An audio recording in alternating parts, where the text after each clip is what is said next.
Estamos na área, então, para podermos falar de saúde. Correspondente médico chegando por aqui mais uma vez com o doutor Fernando Gomes. Doutor, bem-vindo. Temos muitas perguntas hoje, hein? É isso mesmo, Elisa. Vamos falar sobre saúde, vamos falar sobre prevenção, sobre tratamentos e novidades para todos vocês. Vamos trabalhar. Vamos trabalhar. A gente vai falar de tuberculose, por exemplo, hashtag correspondente médico. Você pode mandar a sua participação.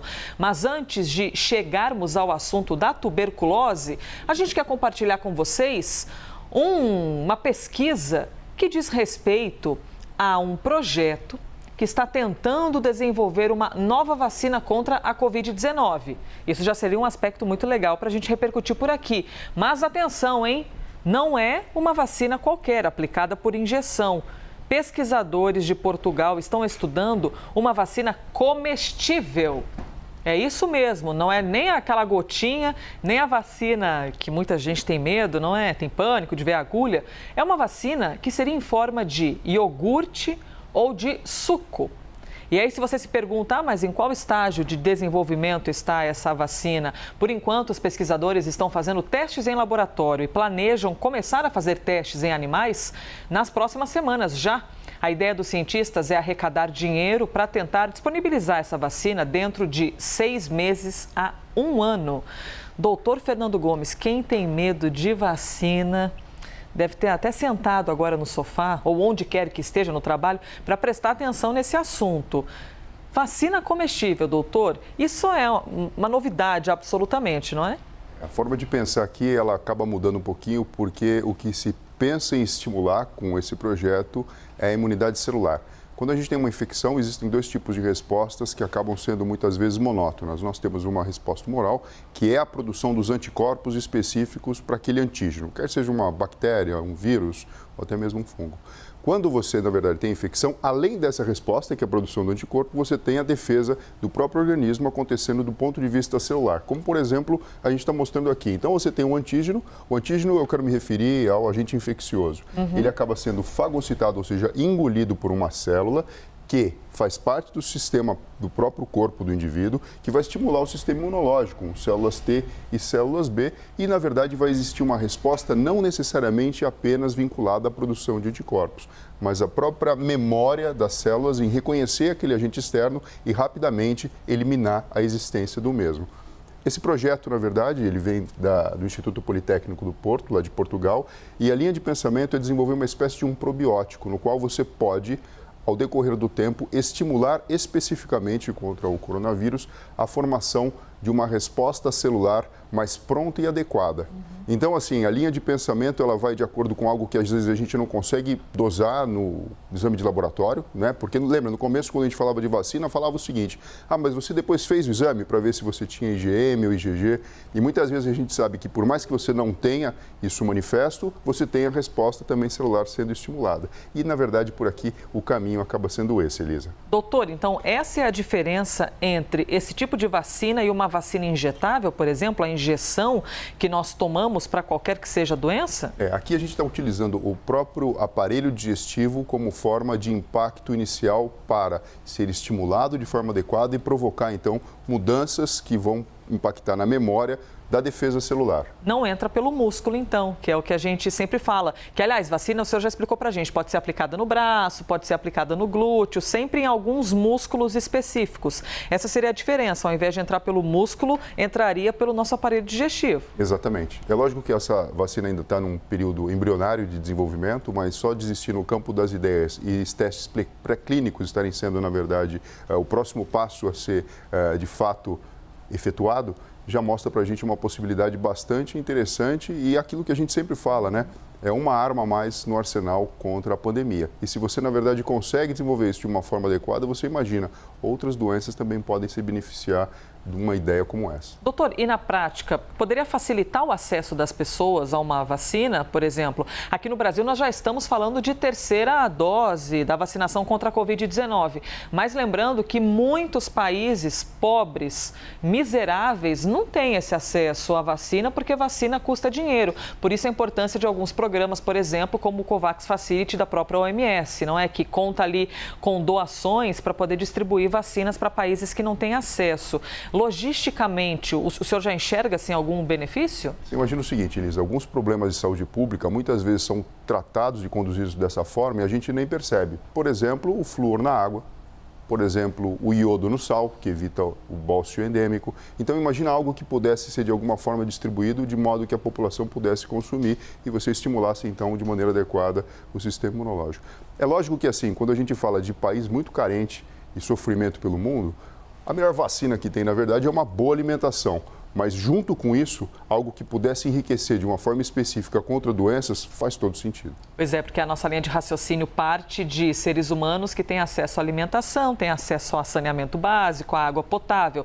Se a gente pensar por esse aspecto, é um cenário, mas se a gente imaginar uma população que não tem acesso à alimentação, que não tem absolutamente nenhum cuidado sanitário, não tem acesso à água potável, não tem uma vigilância sanitária ativa, você tem muitos outros problemas, não é, que antecedem a própria existência da Covid-19. Interessante demais, então, vacina comestível sendo desenvolvida por pesquisadores do Instituto Politécnico do Porto, em Portugal. Assim que tivermos novidades, traremos com toda certeza.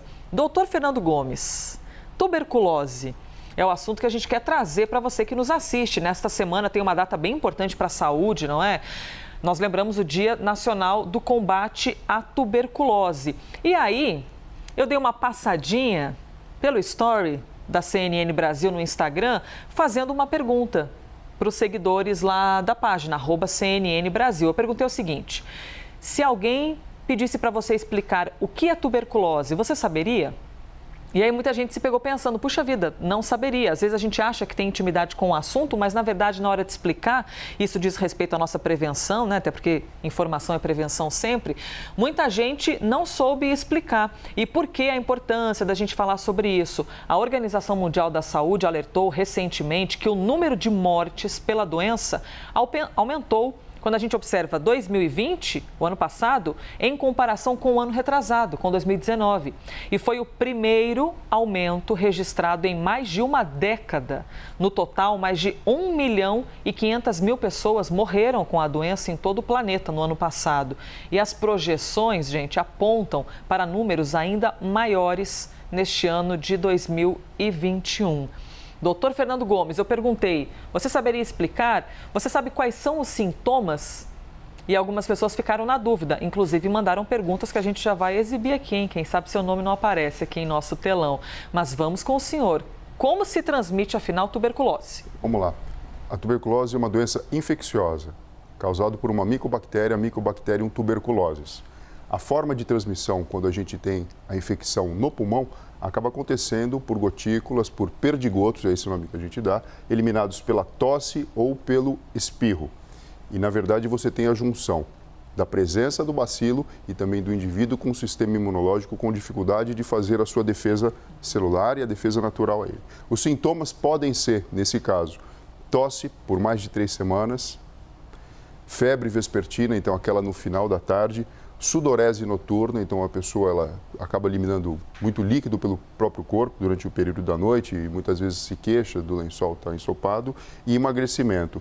Isso aqui a gente acaba chamando em medicina como sendo uma síndrome consumptiva. O que significa isso? O indivíduo percebe que ele está tendo um gasto metabólico maior do que o necessário e ele pode emagrecer e percebe que algo com a sua saúde não vai muito bem. Existem outras formas de tuberculose, mas essa aqui acaba sendo a mais evidente, a mais preocupante e a que a gente quer evitar, porque numa complicação maior disso, Elisa, a gente pode ter um indivíduo, inclusive, evoluindo para a morte. Pois é, imagina, o que ninguém quer com toda certeza é perder alguém que ama por causa de uma doença que muitas vezes a gente acha que nem existe mais, não é? Não, mas isso está controlado, isso não tem mais problema. Só que não, viu? A gente falou aqui, a OMS alertou que o número de mortes pela doença aumentou em 2020, quando a gente compara com 2029, que foi o primeiro aumento registrado em mais de 10 anos. Vamos às perguntas, então, que chegaram? Eu tenho algumas perguntas aqui para o doutor Fernando Gomes, mas eu quero dar espaço, abrir o espaço para vocês que mandaram lá pelo nosso story, @CNN Brasil, além da hashtag correspondente médico, claro. A tuberculose antes era uma doença que não tinha cura. Hoje já existe um tratamento, doutor Fernando? Sim, hoje... Pergunta do Eugênio Pacelli. Sim, essa pergunta é muito boa do Eugênio, porque se a gente observar a tuberculose na própria evolução da história do ser humano, a gente vai encontrar relatos, por exemplo, na própria literatura, de indivíduos no passado que eram tísicos, né? Eram pessoas que tinham tuberculose, muitas vezes padeciam, iam para os sanatórios, não existia tratamento, acabavam definhando e morrendo. E hoje em dia, sim, existe tratamento específico para ela e, eventualmente, obviamente, né, com um tratamento adequado, a possibilidade de cura. São agentes antibióticos que precisam ser utilizados por um longo período de tempo, então existem protocolos diferentes em diferentes países. Aqui no Brasil, por exemplo, você tem uma associação de 4 medicamentos em um, que a pessoa toma durante um período de 2 meses e depois por 4 meses complementa esse tratamento com outros 2 medicamentos. Então você imagina o seguinte, Elisa, você faz um diagnóstico que muitas vezes ele é sorrateiro, ele aparece de uma forma insidiosa, lenta e progressiva, e você começa um tratamento que é diferente de, por exemplo, uma pneumonia bacteriana comum ou então uma sinusite, que você faz um ciclo de antibiótico por 2 semanas e está tudo bem. Não, aqui você vai precisar de um tratamento mais a longo prazo e principalmente para evitar complicações muito graves com a saúde e até mesmo sequelas pulmonares. Vamos à próxima pergunta, então, que chegou aqui do Alisson Santos. Obrigada, Alisson, por ter mandado a sua questão. Ah, boa. Existem vacinas para tuberculose, doutor? Sim, aquela vacina, a BCG, que na verdade é preconizado se utilizar até o 5º ano de vida, e principalmente, né, os bebezinhos quando nascem geralmente tomam ela no braço. Por exemplo, eu tenho uma marquinha no braço direito, talvez você tenha no seu também. Ah, é aquela marquinha que a gente tem, essa da BCG? Isso, aqui você está aí, você pode mostrar. Cadê aqui, ó? Lado, ó. Pronto, aquela marquinha que quase todo mundo tem. A gente pega o pessoal desprevenido, adoramos aqui, o Seninha já está ali, ó. Bom, nós não combinamos e você veio com uma blusa específica para mostrar. Apesar de que, assim, é quase uma obviedade, né? Porque muita gente tem essa marquinha, doutor Fernando explicando, então, que aqui tem a ver com a BCG, que é a vacina que protege de algumas questões, incluindo tuberculose, então, doutor? Exato, é uma vacina que ela é aplicada intradermicamente, então ela na pele, diferente do quando a gente fala, né, da intramuscular, ela é mais superficial e existe uma resposta inflamatória local que deixa essa marquinha. E o objetivo dessa vacina é principalmente evitar complicações muito graves relacionadas à manifestação da tuberculose. Do avanço da ciência, hein? A importância dos pesquisadores no desenvolvimento de vacinas. Obrigada, Alisson Santos. Próxima pergunta. Antigamente a tuberculose estava associada à má nutrição. Isso é mito ou é verdade? Elizabeth Pestana, ótima pergunta, hein? Bom, vamos entender um pouco a doença. Como eu falei para você, né, Elisa? É uma doença que ela vai consumindo o indivíduo. Então existe um combate silencioso e ativo do sistema imunológico do indivíduo contra a micobactéria. Se o indivíduo ele é malnutrido, você pode, na verdade, fazer a correlação direta com um sistema imunológico menos favorecido e mais enfraquecido. E, portanto, existe essa associação. A pessoa que está depauperada, que está, na verdade, num processo de sofrimento por desnutrição, ela acaba abrindo brechas para se manifestar um quadro infeccioso como esse e ter uma dificuldade de tratamento e de evolução satisfatória muito grande. Hoje em dia, na verdade, conforme a gente fala mais sobre alimentação e as pessoas tomam conta disso e, principalmente, a gente se preocupa, né, com a vulnerabilidade social, você deixa os indivíduos numa situação mais favorável a partir do momento que se alimentam melhor. Próxima pergunta que chegou aqui, eu consigo ainda fazer... Opa, que eu virei na hora que não devia, pronto. Vou fazer mais uma pergunta, hein, da tuberculose, perguntas que chegaram pra gente. Falem um pouco da tuberculose sem ser a pulmonar. As pessoas nem imaginam que exista. Tive tuberculose ganglionar. Mensagem da Mônica Belorrubi, ou Belorrubi. A tuberculose ganglionar, ela acomete os gânglios do corpo. Muitas vezes a pessoa também tem febre, tem um agressimento. Diferente da questão pulmonar, ela não transmite pela tosse ou pelo espirro. Muitas vezes presente em mulheres aí de 20 a 40 anos ou indivíduos infectados com HIV. Mas não necessariamente que seja só esse recorte de pessoas que venham apresentar. Agora, falando de tuberculose sem ser pulmonar, quando a gente tem a questão da tuberculose miliar, que é aquela disseminada, além do pulmão... Miliar? É, miliar. Acaba sobrando para todo mundo, para todas as especialidades. Por exemplo, a neurocirurgia, nós temos muitas vezes pacientes nessa situação que precisam tratar hidrocefalia secundária a um acometimento do sistema nervoso central pela tuberculose, causando a meningite tuberculose. Ou então um comprometimento da coluna pela tuberculose óssea, causando até, na verdade, paralisias, dor e dificuldades relacionadas ao processo, que requer um tratamento especializado.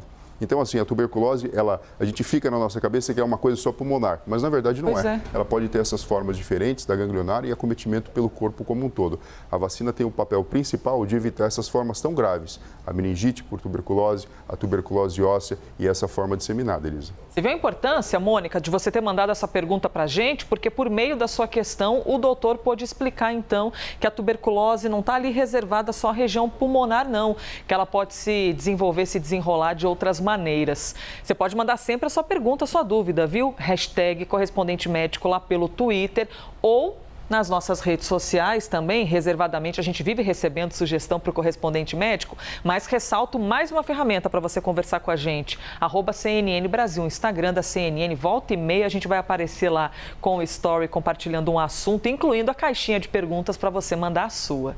Doutor Fernando Gomes, obrigado por responder tantas perguntas, nota 10 para tantas respostas aqui. Muito obrigado, Elisa. Pessoal, se cuidem e até breve. Este foi mais um Correspondente Médico.